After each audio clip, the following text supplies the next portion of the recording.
Ladies and gentlemen and magical creatures of all kinds, welcome back to the channel. Once more we're diving into the world of leadership. Now, as you'll probably know, if you haven't spent those past decades in a cupboard under the stairs, Albus Percival Wulfric Brian Dumbledore was the headmaster of Hogwarts, a master of magic and a key player in the fight against evil Lord Voldemort. But beyond the wands and wizardry, he was also an exceptional leader. And guess what? Even modern-day leaders, whether you're running a business, managing a soccer team, or just trying to keep your friend group from imploding, can learn a thing or two from him. And with that, hi folks, my name's LJ and I'm that leadership guy. On this channel, we deal with pretty much anything related to leadership and fictional leaders. And today, will be the first of two back-to-back videos on one of the greatest wizards of all time, focusing on what made Albus Dumbledore the inspiring and effective leader everyone admires. Next time, we'll have a closer look on some of his more questionable decisions. So if you don't want to miss out on that one, feel free to hit that subscribe button down below. And now, grab your butterbeer and let's dive into 5 leadership lessons from Albus Dumbledore that you can apply in the real world. But beware, there are spoilers ahead for the entire Harry Potter series. First up, let's talk about one of Dumbledore's greatest strengths, his ability to trust others and delegate responsibility. As you might have seen in my video on Darth Vader, micromanaging is the fastest way to kill any motivation in your followers. But Dumbledore, he was the king of delegation. Think about it. He trusted Hagrid with the safety of the Philosopher's Stone, he trusted Harry, Ron and Hermione to navigate their way through Hogwarts' many dangers, and despite Snape's permanent scowl and shady behavior, Dumbledore trusted him with some of his biggest secrets of all. Sure, sometimes his trust seemed a little reckless, sending 11-year-olds through an obstacle course full of deadly traps, bringing them face to face with one of the darkest and deadliest wizards of all time. But the point is, he empowered people. And when you empower people, you give them the opportunity to rise to the challenge. So lesson 1. Trust your team, delegate wisely and let people prove themselves. But let's dig a little bit deeper. Why does trust matter so much in leadership? Several studies have shown that employees who feel trusted by their leaders are more engaged, more productive and way more innovative when it comes to problem solving. It creates an environment where people feel safe to take risks and grow. This is precisely what Dumbledore's entire leadership philosophy is about, and not only when he's dealing with his students, but also with the other teachers. Just imagine if Dumbledore had micromanaged McGonagall's every decision. Do you think she would really have become the confident and powerful leader she turned out to be? Probably not. Delegation isn't just about making your own life as a leader easier. It's about giving others the chance to develop into leaders themselves. Next, let's talk strategy. Dumbledore was out there playing 4D wizard chess while everyone else was still struggling with plain old muggle tic-tac-toe. The best example, the Horcrux hunt. Dumbledore didn't just wake up one day and decided, oh, I should send Harry on a scavenger hunt for splinters of my enemy's soul. No. Dumbledore spent years gathering information, setting up safeguards and preparing Harry for the ultimate battle and the ultimate sacrifice. Dumbledore knew he wouldn't be around forever, so he put a whole bunch of pieces in place long before he was gone. And he made sure that once the time was right, Harry would know what to do and be willing to accept his fate and play his part in the battle against Voldemort. Here's a major leadership lesson for you, and it's a fairly simple one at that. Think long-term. Whether you're running a company or planning your entire career, don't just focus on what's immediately in front of you. Set yourself and your team up for success down the road.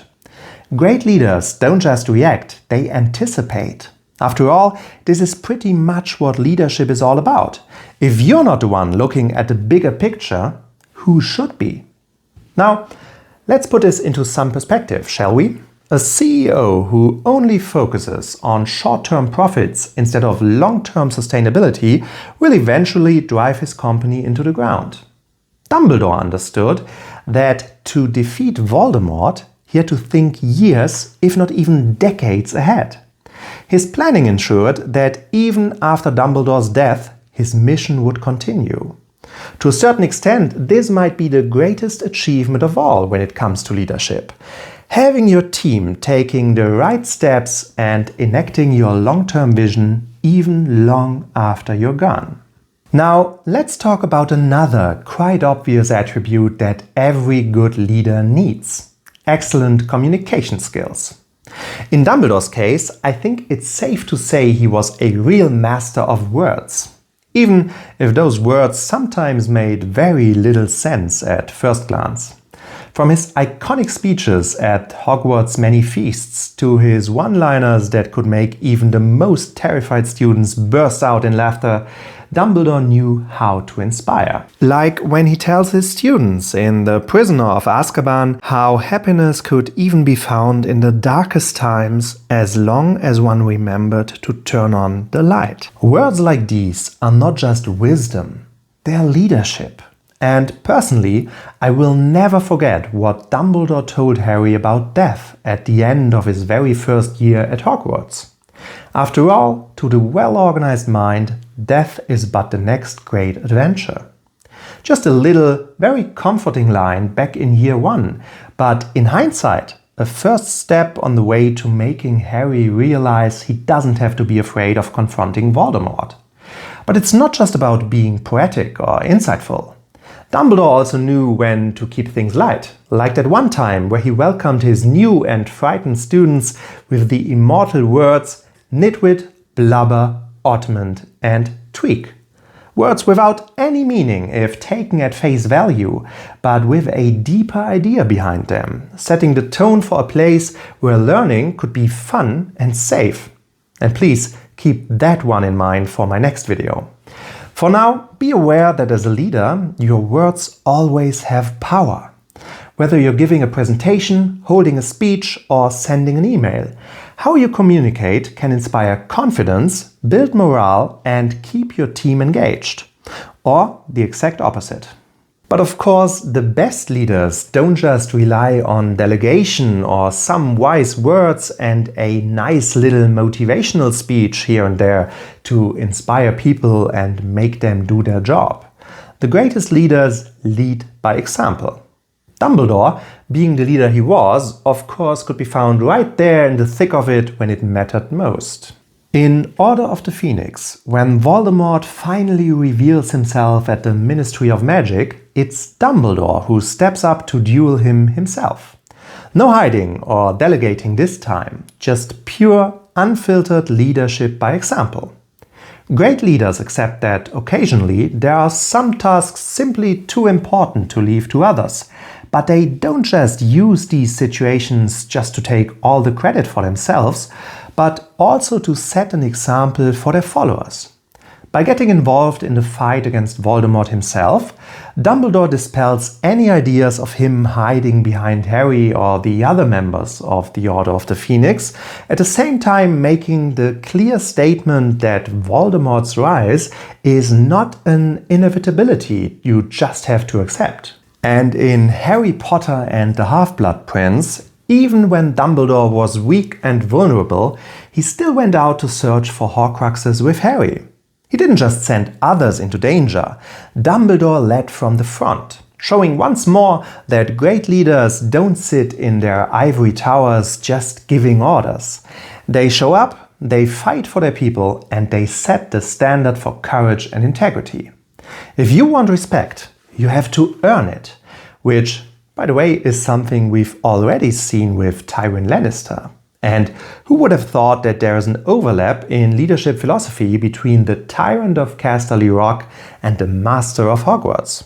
So if those two can agree on something, then it's certainly worth to be considered by us, isn't it? But remember, it's very important to understand that even the best leaders are only human.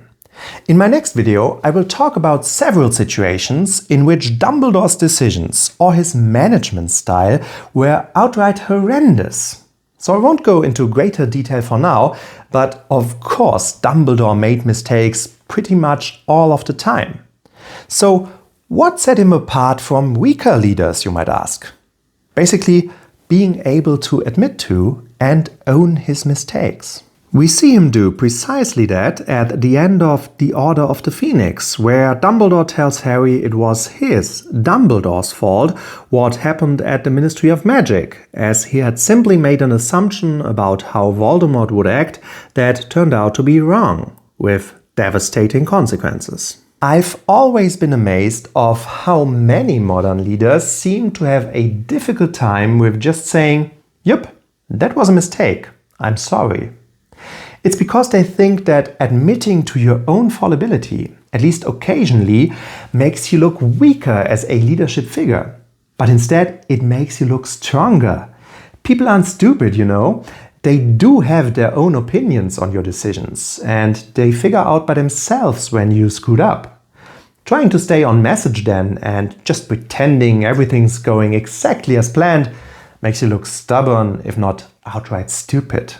Demonstrating that you're perfectly capable of reflecting on your past decisions, on the other hand, increases your followers' trust in you and your future decisions, while at the same time taking the wind out of any of your critics' sails.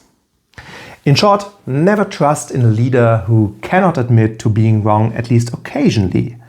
And if you're a leader yourself, don't take yourself too seriously. You're not infallible and nobody expects you to be. Alright, we've quite some things to wrap up now, so let's do a quick recap of what modern leaders can learn from Albus Dumbledore. First off, have some trust in your team. Delegate, empower, and let people prove themselves. Also, focus on the bigger picture. Plan ahead, anticipate challenges, and set up your successors for success. We will talk about succession in another video, as even the greatest of all leaders seem to fail at this point all of the time. After all, what's all your great leadership worth if everything just crumbles after you're gone? Communicate effectively. Inspire, uplift, and use humor to build morale. And lead by example. Show up, take risks, and embody the values you preach. Trust and delegation aren't everything. Last but not least, own your mistakes, learn from them, and grow. Never take yourself so seriously you can't admit when you've screwed up now and again. Dumbledore certainly wasn't perfect, but he understood what it meant to be a true leader. He trusted his people, played the long game, knew how to inspire and lead with courage, and he admitted to his faults. In today's world, whether in business, politics, or everyday life, these qualities make all the difference. So the next time you're in a leadership position, ask yourself, what would Albus do? Besides wearing an outrageous robe, of course. If you enjoyed this video, hit that like and subscribe button so you don't miss out on my video on Dumbledore's biggest flaws, and let me know in the comments, what's your favorite Dumbledore leadership moment? Until then, see you around and mischief managed.